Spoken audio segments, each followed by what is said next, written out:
നമസ്കാരം, ഞാൻ വിവേക് ബാലകൃഷ്ണൻ. പാലക്കാട് UDF സ്ഥാനാർത്ഥി രമേശ് പിഷാരടിയെ അതിരൂക്ഷമായി വിമർശിച്ചിരിക്കുകയാണ് മുൻ മന്ത്രി തോമസ് ഐസക്, അതുപോലെ തന്നെ അഖിൽ മാരാരുടെ കാര്യം എടുക്കുകയാണെങ്കിൽ അദ്ദേഹം 2-3 തവണ തുടർച്ചയായി ഇപ്പോ രമേശ് പിഷാരടിയെ വിമർശിച്ചുകൊണ്ടിരിക്കുന്നുണ്ട്. അതിൽ പ്രധാനമായി ഉന്നയിക്കുന്ന ഒരു കാര്യം, അദ്ദേഹം ശ്രീ അഖിൽ മാരാറിന് ഒരുപാട് പോലീസ് കേസുമുണ്ട് ഈ രാഷ്ട്രീയ പ്രവർത്തനവുമായി ബന്ധപ്പെട്ടിട്ട്. രമേശ് പിഷാരടിക്ക് അത്തരത്തിലുള്ള കേസുകളൊന്നുമില്ല.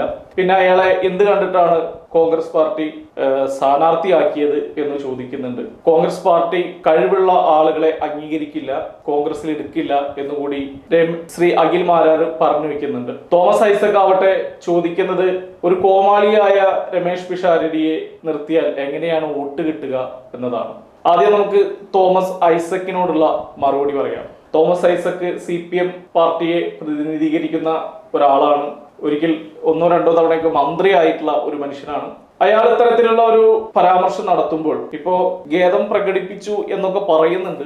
എങ്കിൽ പോലും ഇത്തരം കാര്യങ്ങളൊക്കെ പൊതു സമൂഹത്തിനിടയിൽ വന്നിരുന്ന് പറയുമ്പോൾ തന്റെ പാർട്ടിയെ കുറിച്ച് എന്തെങ്കിലും ഒരു ധാരണ ശ്രീ തോമസ് ഐസക്കിന് ഉണ്ടാവണം എന്നാണ് ആദ്യം പറയാനുള്ളത്. കാരണം കേരളം കണ്ട ഏറ്റവും വലിയ ഒരു കോമാളികളായ 2 പേർ, കാര്യമായി അഭിനയ സിദ്ധികളൊന്നും തന്നെ ഇല്ലാതെ നർമ്മം മാത്രം അഭിനയിക്കാൻ അറിയുന്ന, നവരസങ്ങൾ അഭിനയിച്ച കാലഘട്ടങ്ങളിൽ എവിടെയും മുഖത്ത് പ്രതിഫലിക്കാത്ത 2 നടന്മാരായിരുന്നു. 2 നടന്മാരാണ്. ഒരു നടൻ ശ്രീ ഇന്നസെന്റും മറ്റൊരു നടൻ ശ്രീ മുകേഷുമാണ്. മൺമറഞ്ഞുപോയ ആ വലിയ കലാകാരനതിൽ പരാമർശിക്കുന്നതിൽ ചെറിയ ബുദ്ധിമുട്ടുണ്ട്, എങ്കിലും പറയുകയാണ്. കാര്യമായി വിദ്യാഭ്യാസമോ ഒരു പരിമിതമായ കഴിവ് മാത്രമുള്ള ശ്രീ ഇന്നസെന്റ് പാർട്ടി പറഞ്ഞുകൊണ്ട് അല്ലെങ്കിൽ CPM-നെ സപ്പോർട്ട് ചെയ്തുകൊണ്ടും മാത്രം മലയാള സിനിമയിൽ പിടിച്ചു നിന്ന ഒരു നടനാണ്. അയാളെയാണ് വൻ ഭൂരിപക്ഷത്തോടു കൂടി പാർലമെന്റിലേക്ക് അയച്ച പാർട്ടിയാണ് CPM. അതുപോലെ തന്നെ മുകേഷും നേരത്തെ പറഞ്ഞ പോലെ നവരസങ്ങൾ ഒന്നും തന്നെ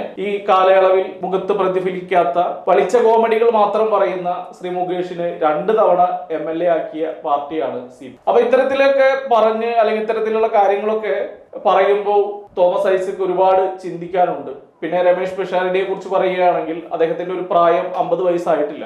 അതിന്റെ താഴെയുള്ള പ്രായമുള്ള ഒരു മനുഷ്യൻ വ്യക്തമായ കാഴ്ചപ്പാട് പൊതുസമൂഹത്തിനെ കുറിച്ചും കോൺഗ്രസിനെ കുറിച്ചും കോൺഗ്രസിന്റെ പ്രവർത്തനങ്ങളെ കുറിച്ചും ഭാവി തലമുറയോട് എങ്ങനെ പെരുമാറണം എന്നുള്ള വ്യക്തമായ ബോധ്യമുള്ള ആ കാര്യങ്ങളൊക്കെ പറഞ്ഞ് ഫലിപ്പിക്കാൻ സാധാരണ ജനങ്ങൾക്ക് മനസ്സിലാവുന്ന വിധത്തിൽ അവതരിപ്പിക്കാനും എല്ലാം അറിയുന്ന ഒരു നല്ല മനുഷ്യനാണ് ശ്രീ രമേശ് പിഷാരടി. ഏതായാലും ഇത്തരത്തിലുള്ള തോമസ് ഐസക്കിന്റെ ഈ പരാമർശങ്ങളും ഈ ഖേദപ്രകടനങ്ങളും എല്ലാം രമേശ് പിഷാരടിയുടെ വോട്ട് വർദ്ധിപ്പിക്കും എന്നുള്ള കാര്യത്തിൽ സംശയമില്ല.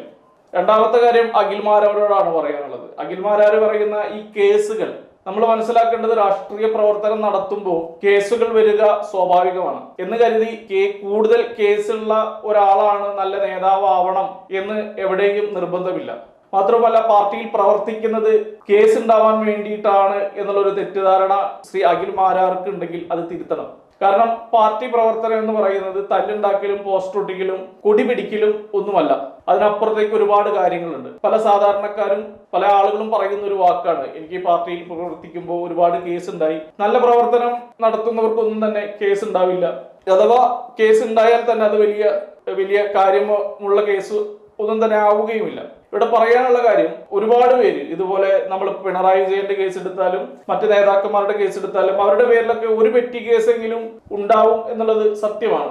പക്ഷെ അതിന്റെ അപ്പുറത്തേക്ക് ഏത് പാർട്ടിയാണോ ഒരു മനുഷ്യൻ വിശ്വസിക്കുന്നത്, എസ്പെഷ്യലി ഇപ്പൊ കോൺഗ്രസ്സുകാരനാണെങ്കിൽ അയാളുടെ ആശയം മുൻനിർത്തി ഒരുപാട് ആളുകളെ തങ്ങളിലേക്ക് അടുപ്പിക്കുക, തങ്ങളുടെ ആശയങ്ങൾ അവരെ പറഞ്ഞ് ബോധ്യപ്പെടുത്തുക, ആ ആശയങ്ങളുടെ നല്ല അറിവ് നേടി ആളുകളെ ഒപ്പം കൊണ്ടുപോവുക എന്നതാണ് ഒരു നല്ല നേതാവിന്റെ യഥാർത്ഥമായ കർത്തവ്യം എന്നാണ് ഞാൻ മനസ്സിലാക്കുന്നത്. അങ്ങനെ ഒരുപാട് ആളുകൾ ഇന്നും കേരളത്തിലുണ്ട്. യാതൊരുവിധ പെറ്റി കേസുകളും ഇല്ലാതെ അറിവിലൂടെ നല്ല കാര്യങ്ങൾ ചെയ്ത് ഒരുപാട് പാവപ്പെട്ട മനുഷ്യരെ തങ്ങളുടെ പാർട്ടിയിലേക്ക് ചേർത്തുകൊണ്ട് വളരെ മാന്യമായ രീതിയിൽ സാമൂഹ്യ പ്രവർത്തനം നടത്തുന്ന ഒരുപാട് പേരുണ്ട്.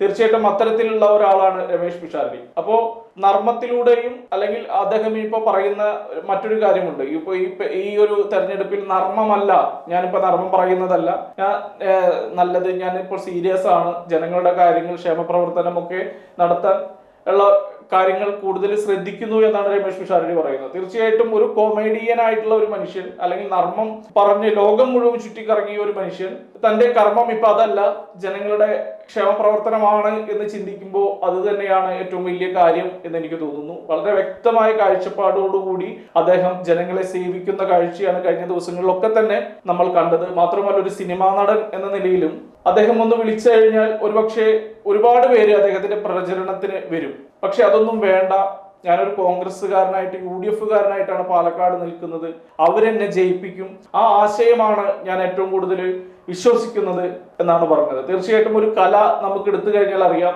കേരളത്തിലാണെങ്കിലും ഇന്ത്യയിലാണെങ്കിലും ഒരു കലാകാരൻ രാഷ്ട്രീയം പറയുമ്പോൾ മാത്രമാണ് കൂടുതൽ എസ്റ്റാബ്ലിഷ്ഡ് ആവുന്നതും എക്സ്പോസ് ആവുന്നതും ഒക്കെ.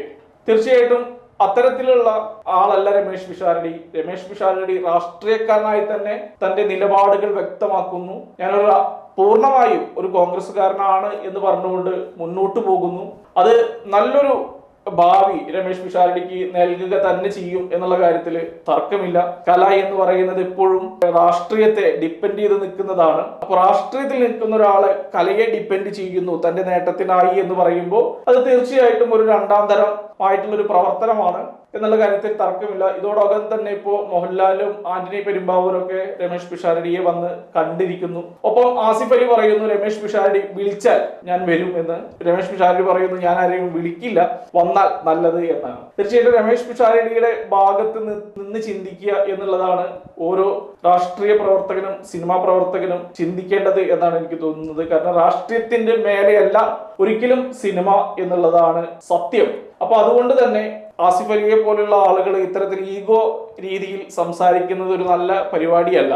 കാരണം രമേശ് പിഷാരടി വിളിച്ചാൽ ഞാൻ പോകും, അതല്ല യഥാർത്ഥത്തിൽ ഒരു കലാകാരന്റെ സ്നേഹം എന്ന് പറയുന്നത്. ശ്രീ മോഹൻലാലിനെയും ആന്റണി പെരുമ്പാവൂരെയും ഒന്നും രമേശ് പിഷാരടി വിളിച്ചിട്ട് വന്നതാണ് എന്ന് തോന്നുന്നില്ല. അവരുടെ ഒരു കർത്തവ്യം അല്ലെങ്കിൽ ഒരു സ്നേഹം പ്രകടിപ്പിക്കുക എന്നുള്ളതാണ്. ഒരു സിനിമാ മേഖലയിൽ നിന്നും ഒരാൾ ഇത്തരത്തിലൊരു വലിയ റിസ്ക് എടുക്കാൻ പോകുന്നു, അവരെ നേരിട്ട് വന്നൊന്ന് അഭിനന്ദിക്കുക എന്നുള്ള കാര്യമാണ് ജനാധിപത്യത്തിൽ വിശ്വസിക്കുന്ന, ജനങ്ങളിൽ വിശ്വസിക്കുന്ന ആളുകൾ ചെയ്യുക. ആസിഫ് അലി തീർച്ചയായിട്ടും അതിന് മുതിരുന്നില്ല.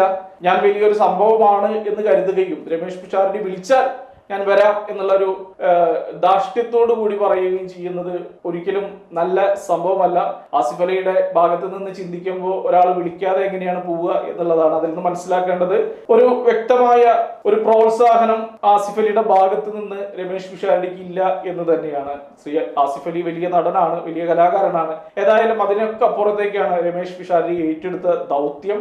അതുപോലെ തന്നെ അഖിൽമാരാരും തോമസ് ഐസക്കും അതുപോലെ AK ബാലനും ഒക്കെ രമേശ് പിഷാരടിയെ ശക്തമായി എതിർക്കും തോറും വിമർശിക്കും തോറും ആ മനുഷ്യന്റെ ഭൂരിപക്ഷം കൂടിക്കൊണ്ടിരിക്കുകയാണ് എന്ന് മാത്രം പറഞ്ഞുകൊണ്ട് രമേശ് പിഷാരടിക്ക് എല്ലാവിധ വിജയാശംസകളും നൽകിക്കൊണ്ട് നിർത്തുന്നു.